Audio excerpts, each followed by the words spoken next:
अस्सलाम वालेकुम, this is Zuhaib Shaheen गोरा और आज मैं स्पेशली उन दोस्तों के लिए एक गाड़ी का रिव्यू लेकर आया हूँ जो तो नीड फॉर स्पीड अंडरग्राउंड 2 जिन्होंने खेली हुई है या तो फिर fast and furious Tokyo drift के बहुत बड़े फ़ैन हैं और गाड़ी भी कुछ ऐसी है, फ़ैन क्यों ना हो। तो गाड़ी के बारे में थोड़ी सी डिटेल मैं देता हूँ कि ये गाड़ी ना अपने टाइम की बहुत मशहूर तरीन गाड़ी है। खैर अपने टाइम की अभी तक मशहूर तरीन गाड़ी है, स्पेशली जो मैंने पहले बताया कि जिन्होंने नीड फॉर स्पीड अंडरग्राउंड 2 खेली हुई है या फिर fast and furious Tokyo drift देखी हुई है, तो उस गाड़ी की तो मेन उस मूवी की जो मेन हाईलाइट है वो यही गाड़ी थी। तो बगैर किसी टाइम वेस्ट किए चलते हैं गाड़ी की तरफ। Okay, let's go.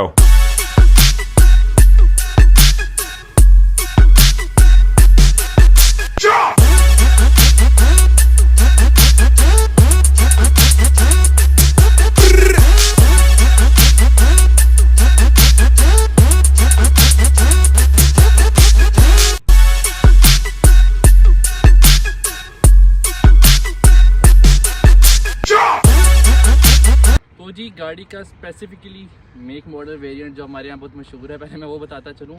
This is Nissan 350Z fair lady और ये गाड़ी 2001 एंड 2002 से प्रोडक्शन में आई थी, 2009 तक चली थी। इस गाड़ी के अंदर 3500 सीसी इंजन आया और लेकिन उस इंजन के अंदर बहुत सारे वेरिएंट हमारे, एक तो ऑटोमेटिक मैनुअल तो हमारा वेरिएंट आया ही आया है 2001 या 2 आप कह लें, वहाँ से लेके 2005 तक इसके अंदर VQ35DE इंजन आया है। उसके बाद इस इंजन को रेव अप कर दिया गया था DE लेकिन रेव अप के नाम से आया था और 2007 तक तकरीबन वही चला। फिर 2007 से लेकर 2009 जहाँ तक इसकी प्रोडक्शन रही है तब इसके अंदर VQ35HR कर दिया गया था जो कि हायर अप इंजन के नाम से और बहुत ही रिलायबल किस्म का इंजन था निसान का, जो निसान अभी तक इसको इस्तेमाल कर रही है। और इस टिपिकल गाड़ी की बात की जाए तो इसके अंदर VQ35HR ही है। हालांकि गाड़ी 2002 मॉडल की है लेकिन इसके अंदर VQ35HR इंस्टॉल हुआ हुआ है और ये नहीं खाली सिर्फ इंस्टॉल हुआ हुआ है, इसके अंदर बहुत सारे मोड्स हुए हैं जिसके बारे में हम आगे बात करेंगे क्योंकि वो बहुत ही लंबे रेस तक कोशिश करूँगा जितनी, यानी कि वीडियो लंबी नहीं करेंगे लेकिन जो मैं उसमें एडअप कर सकूँगा मैं आपको इंशाल्लाह ज़रूर बताऊँगा। तो सबसे पहले बात करते हैं गाड़ी के एक्सटीरियर की। तो जी एक्सटीरियर की तरफ चलते हैं और एक्सटीरियर में बहुत सारी चीज़ें बताने को। सबसे पहले शुरू करते हैं इसकी हेडलाइट की तरफ से। अगर इसकी हेडलाइट की तरफ हम देखें तो ये हेडलाइट है space D tuning dual hello projection. अगर आप देखेंगे तो ये खाली ये नहीं है, ये सारी आपको जो नज़र आ रही है ना ये सब चलती हैं। मैं कोशिश करूँगा इसके ऊपर वीडियो भी लगा दूँ। ये भी चलती है, ये तो ऑब्वियसली इसकी लो बीम हाई बीम का इस्तेमाल करती है, बीच में ये भी सारी चलती हैं और ये इसकी पार्किंग लाइट की तरफ से आ जाती हैं। तो ये तो हो गई थी इसकी हेडलाइट्स जो कि बहुत ही यूनिक है और ये आफ्टर मार्केट है, ये स्टॉक नहीं है। इसके बाद अगर हम सामने की तरफ चले तो यहाँ पे एक वेंटिलेटेड हुड आपको नज़र आ जाएगा और ये हुड के अंदर आप देखेंगे कि ये स्पेसेस बने हुए हैं। ठीक है, ये किस लिए, हमारे यहाँ पे तो लोग फैशन के लिए इस्तेमाल करते हैं लेकिन ये इसके लिए होते नहीं है। बेसिकली ये जिसका नाम है वेंटिलेटेड, ताकि इसमें हवा आर पार हो सके और इंजन जो सा है वो ठंडा रह सके। और यहाँ पे अंदर देख रहे हैं, बाकी इंजन की तरफ तो मैं बाद में आऊँगा कि यहाँ पे भी आपको एक पाइप नज़र आ रहा होगा और यहाँ पे भी अगर आप देखेंगे तो यहाँ पे भी अंदर आपको एक पाइप नज़र आ रहा होगा। इसके बारे में हम बाद में बात करते हैं। अगर इसके सामने से आप देखें तो इसका जो बम्पर है ये भी नीड फॉर स्पीड अंडरग्राउंड 2 से समझ लें कि उसके अंदर ही एक ऐसा बम्पर था। स्पेसिफिकली इसका नाम तो मेरे जहन में नहीं आ रहा लेकिन ये उसी से इंस्पिरेशन है और उसी का बम्पर लगा हुआ है। और अगर तो साइड पे आ जाए तो आप आपको देख सकते हैं यहाँ पे फेंडर्स, और ये कोई नॉर्मल फेंडर्स नहीं है। अगर थोड़ा करीब से दिखाएंगे तो ये कार्बन फाइबर जोन से हैं उनके फेंडर्स हैं, मतलब ये एक्सट्रीमली जोन से है ना लाइट वेट है गाड़ी का। एक तो लुक तो इसको एनहेंस करते ही करते हैं, साथ ही इसकी ना बॉडी का जो वेट है वो भी कम करते हैं। इस तरफ आ जाएंगे आपको यहाँ पे जी का लोगो मिल जाएगा, नीचे इसके जोन सा साइड इंडिकेटर मिल जाएगा, ये जी का लोगो जोन सा इसमें भी लाइट जलती है। और साइड में हम आए हुए हैं तो इसकी टायर प्रोफाइल और इसके रिम्स की बात कर लेते हैं। रिम्स इसके अंदर लगे हुए निस्मो के LM GT4 और ये स्टैगर्ड सेटअप है। फ्रंट जोन सा है वो 9.5 JJ में और जो बैक है वो ऑलमोस्ट 11 JJ के अंदर लगा हुआ है। और बाकी अगर जहाँ तक इसकी बात की जाए टायरों की तो टायर जो से हैं फ्रंट वाले नैनकिंग के लगे हुए हैं NS2R। ठीक है, इसकी जो प्रोफाइल है 245 35 18 है। और जो बैक वाली है वो भी मैं आपको दिखा देता हूँ। जो बैक वाली जोन से टायर्स हैं वो नैनकिंग के नहीं लगे, वो नीटो के लगे हुए NT01 और इसकी जो प्रोफाइल है 275 35 18 लगी हुई है। मतलब समझ लें कि बहुत ही वाइड किस्म के और बहुत ही बड़े जो कि ऑब्वियसली इसको सूट करते हैं। वैसे ही लगे हुए हैं। बाकी अगर थोड़ी सी बात की जाए इसके साइड में, अगर आप साइड में दिखाएंगे तो वो भी स्टॉक नहीं है। ये भी कार्बन फाइबर का जोन से साइड मिरर्स लगे हुए हैं। इसका स्पेसिफिक नाम आता है जेसी स्पोर्ट्स लाइन, उसके जोन से साइड मिरर्स लगे हुए हैं। ये भी स्टॉक नहीं है, स्टॉक के ऊपर कोई कार्बन फाइबर नहीं किया हुआ। ये एक स्पेसिफिक कंपनी है जिसके जोन से साइड मिरर्स लगे हुए हैं। और ये तो हमारा हो गया साइड प्रोफाइल, फ्रंट प्रोफाइल। इसके अंदर मैंने आपको काफ़ी चीज़ें दिखाई हैं। अब चलते हैं इसकी बैक साइड की तरफ। बैक साइड में बहुत कुछ दिखाने के लिए है। बैक साइड पे सबसे पहले आप आएंगे, एक तो आपको सबसे बड़ा एक बहुत ह्यूज किस्म का विंग आपको नज़र आ जाएगा। और ये विंग जोन सा है ये भी कार्बन फाइबर के अंदर है। ये भी नॉर्मली अगर आप थोड़ा करीब से दिखाएंगे आपको पता चलेगा ये भी कार्बन फाइबर है। और निस्मो V2 का जोन सा ये विंग लगा हुआ है। पीछे आपको ये नज़र आएगी एक और चीज़ जो मोस्टली लोग मुझसे बहुत DM करके पूछते हैं कि भाई ये क्या चीज़ है और इसके अंदर ये क्या इंस्टॉल किया हुआ है। तो इसे लोवर्स कहते हैं और ये भी कार्बन फाइबर के अंदर। आप यहाँ पे अगर इसको फोकस करते हैं तो आपको साफ नज़र आएगा ये भी कार्बन फाइबर के अंदर है और इसे लोवर्स कहते हैं। बाकी इसकी टेल लाइट की बात की जाए तो जो टेल लाइट है वो भी बहुत ही कोई यूनिक किस्म की टेल लाइट है। अगर आप इसमें देखेंगे इसके अंदर आपको Z का लोगो नज़र आएगा। तो ये जो टेल लाइट है ये भी इसको बेसिकली इसको कहते हैं Z LED smoked bumper lights. Bumper lights इसको कहते हैं, इसको Z लाइट्स इसको कहते हैं टेल के लिए ना। इसमें भी Z का ही लोगो पूरा से स्पार्क करता है। बाकी अगर इसके डिफ्यूज़र पे आ जाएं, ये बॉडी किट का हिस्सा है। बॉडी किट पे आपको साइड स्कर्ट भी मैं दिखाता हूँ। ये टॉप सीक्रेट का जो सा डिफ्यूज़र लगा हुआ है, सर ड्यूल एग्जॉस्ट लगा हुआ है। और ड्यूल एग्जॉस्ट भी कोई नॉर्मल एग्जॉस्ट नहीं लगा हुआ। ये बड़ी रेसिंग का जो सा फुल कैटबैक स्टेनलेस स्टील के अंदर एग्जॉस्ट लगा हुआ है, जो कि कंप्लीट एग्जॉस्ट है स्टेनलेस स्टील के अंदर। खाली ये पीछे का कोई सिंपल हिस्सा नहीं लगा हुआ। और इसमें अगर दिखाने लगे तो बहुत चीज़ क्या आपको मैं बूट स्पेस भी चेक करवाता हूँ कि इसके अंदर कितनी बूट स्पेस है और आप इसके अंदर क्या कुछ रख सकते हैं। तो जी गाड़ी की बूट स्पेस की बात करता जाऊँ तो बहुत ह्यूज है, लेकिन एक डिसएडवांटेज है जो किसी खूबसूरती भी अगर आप देखेंगे तो यहाँ पे एक इसका ये पिलर है जिसकी वजह से आप बहुत यानी ऊंची चीज़ें बड़ी चीज़ें तो नहीं रख सकते। लेकिन अगर बूट स्पेस की बात कीजिए तो बहुत ज़्यादा जगह है। एज ए स्पोर्ट्स कार आप इसको अच्छा खासा यूटिलाइज कर सकते हैं। अगर आप चाहें तो पीछे अगर आपने साउंड सिस्टम लगाना है वो तो खैर अंदर उसकी अपनी भी बिल्ट इन जगह है, लेकिन यहाँ पे रख सकते हैं। कुछ छोटे मोटे सूटकेस वगैरह, कोई बैग्स वगैरह आप इजीली अपने रख सकते हैं, कोई मसला मसाइल नहीं है। बाकी इसकी एक और हाईलाइटेड चीज़ है जो मैंने सोचा था जब इसके इंटीरियर की बात करूँगा तब दिखाऊँगा, लेकिन आप दिखाएँ तो यहाँ पर अगर आप थोड़ा सा फोकस करें तो ये आपको कार्बन फाइबर सारा नज़र आएगा। ये भी कार्बन फाइबर है। ये सारी जितनी ट्रिम्स जा रही हैं, ये जो इसका पूरा ये लगा हुआ है सारा, इस हर चीज़ कार्बन फाइबर के अंदर है। यहाँ पे Z का इसका लोगो आता है। यहाँ नीचे फोकस करेंगे, इधर मतलब आप जिधर भी फोकस करेंगे आपको कार्बन फाइबर ही नज़र आएगा क्योंकि सारा कम्प्लीटली हाइड्रो डिप हुआ हुआ है। तो ये तो थी जी गाड़ी की बूट स्पेस और इसकी ट्रंक की बात। बाकी ये भी देखेंगे तो ये भी आपको कार्बन फाइबर नजर आएगा। मतलब मैं शुरू में हूँ कार्बन फाइबर में। लोग कहते हैं हमने गाड़ी में कार्बन फाइबर का बड़ा सामान डाला हुआ है, तो बस उनको बड़ा चल रहा है कि कार्बन फाइबर का सामान डालना कहते किसे हैं जी। ये तो हो गया इसका ट्रंक और बूट स्पेस। अब बारी है इसके इंटीरियर की तरफ, तो इंटीरियर की तरफ भी चलते हैं। और मैं बॉडी किट का तो बताना भूल गया था, एक्सटीरियर इनकम्प्लीट रह जाएगा। इसकी साइड स्कर्ट भी देखेंगे, ये पूरी कंप्लीट बॉडी किट का जो सा ये हिस्सा है, तो ये इसकी साइड स्कर्ट भी बीच में है। और बाकी आई थिंक मैंने आपको सारा कुछ बता दिया है। इंजन से रिलेटेड भी आपको बातें बता दी। चलते हैं इसके इंटीरियर की तरफ। सबसे पहले तो आपको मज़े की चीज़ दिखाऊँ, उसे कहते हैं पिलर रेस्टोर। सिर्फ सुना ही हुआ था, देखा फर्स्ट टाइम था इस गाड़ी के अंदर। बहुत ही कोई शशके वाली चीज़ होती है ये। अभी तो मैंने खैर शीशा जो सा वो नीचे किया है, ऊपर भी क्या आपको दिखाऊँगा। अगर तो दरवाजे से ही शुरू कर लेते हैं, अंदर जाना भी तो बहुत कुछ है। अगर दरवाजे पे फोकस करें तो यहाँ से आपको जो कार्बन फाइबर दिखना शुरू होगा, तो इसकी एक एक चीज़, पूरा दरवाज़ा, हैंडल्स, साइड्स, ये आप बटन की तरफ देखें, ये पूरी पट्टी, नीचे हर चीज़ इसकी जोन सी है वो कार्बन फाइबर के अंदर है। सब कुछ जोन सा इस टाइम कार्बन फाइबर के अंदर हाइड्रो डिप हुआ हुआ है। और ये सिर्फ एक दरवाज़ा है, आगे की तरफ चलते हैं तो जी। और हम अंदर आ गए हैं। सबसे पहले जो चीज़ आपको नज़र आएगी वो इसका है स्टीयरिंग व्हील।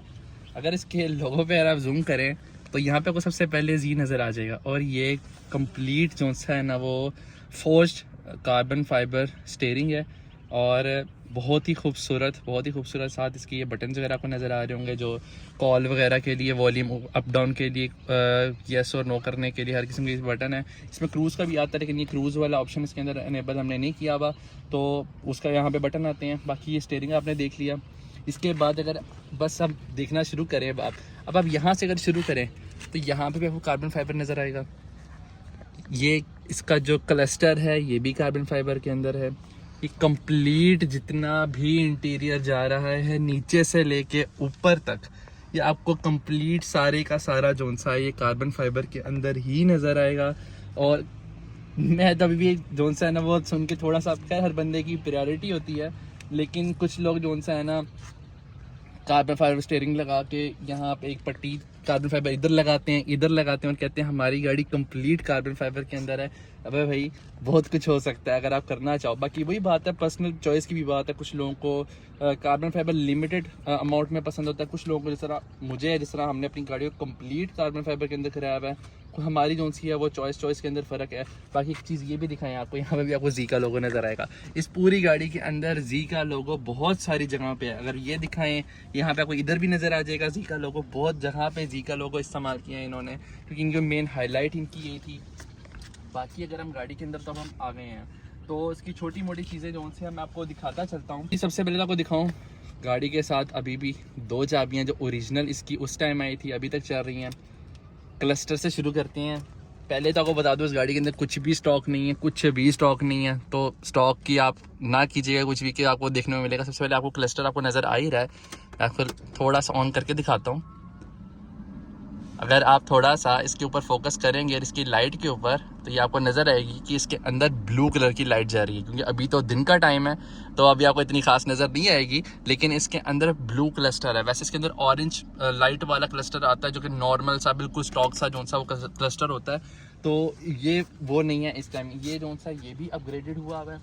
और इसके अलावा अगर बात की जाए तो यहाँ पर आपको एयर फ्यूल रेशो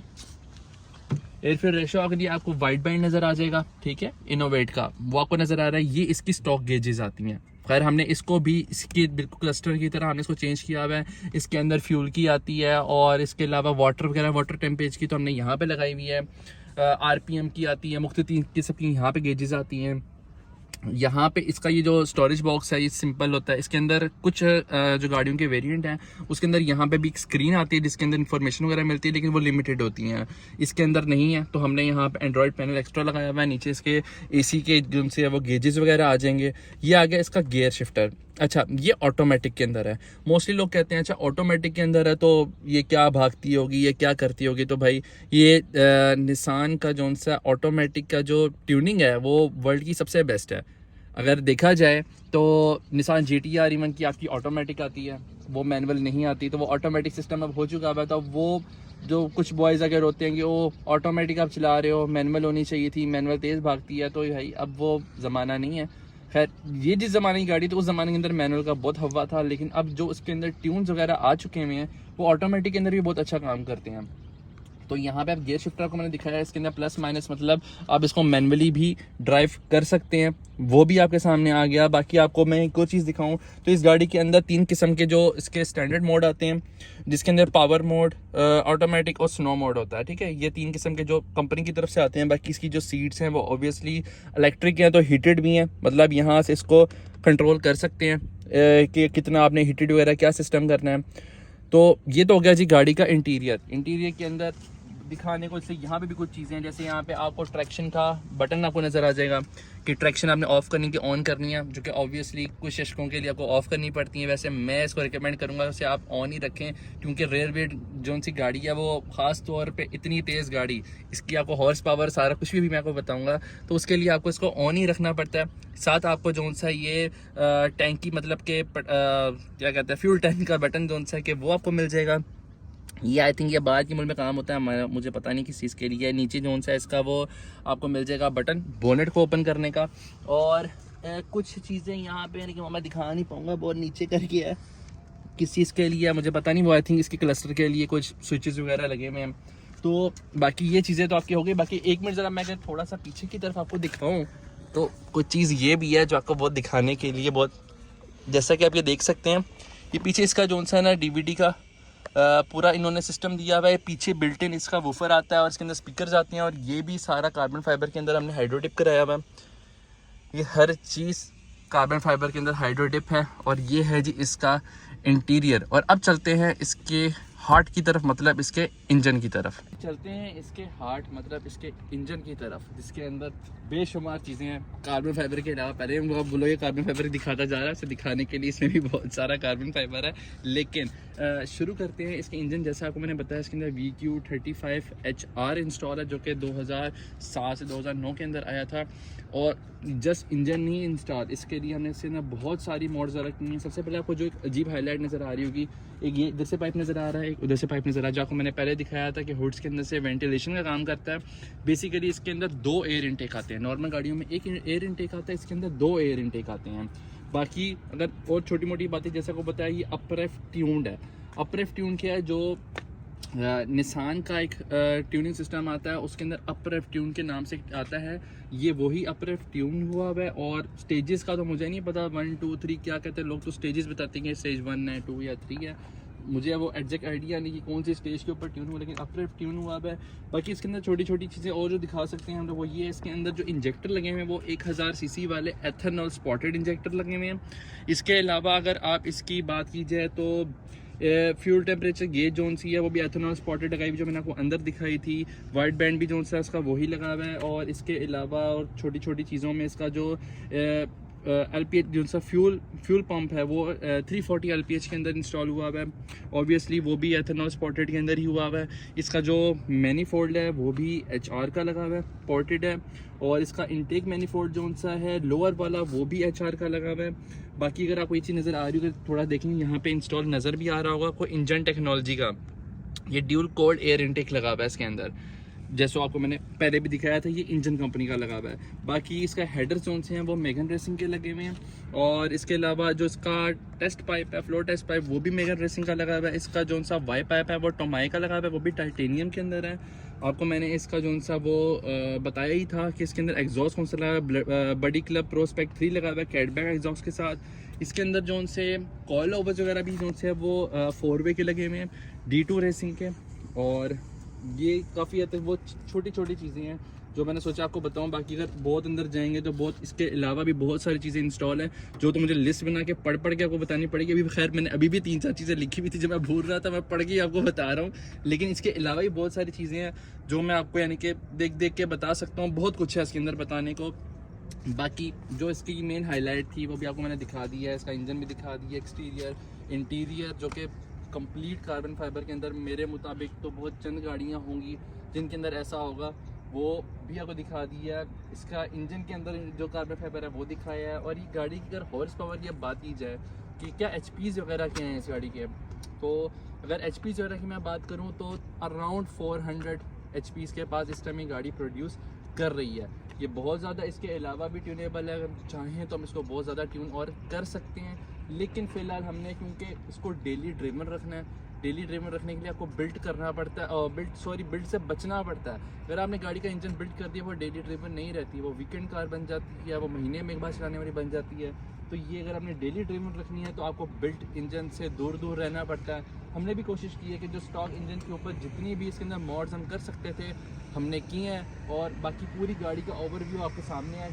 गाड़ी का साउंड टेस्ट भी आपको पहले करवाता हूँ कि गाड़ी आवाज़ कैसे निकालती है और कैसी रॉरिंग आवाज़ है। फ़िलहाल क्योंकि मैं जहाँ पे खड़ा हूँ वहाँ पे बहुत ऊंची आवाज़, लेकिन आपको मैं इसका थोड़ी सी आवाज़ को टेस्ट कराता हूँ।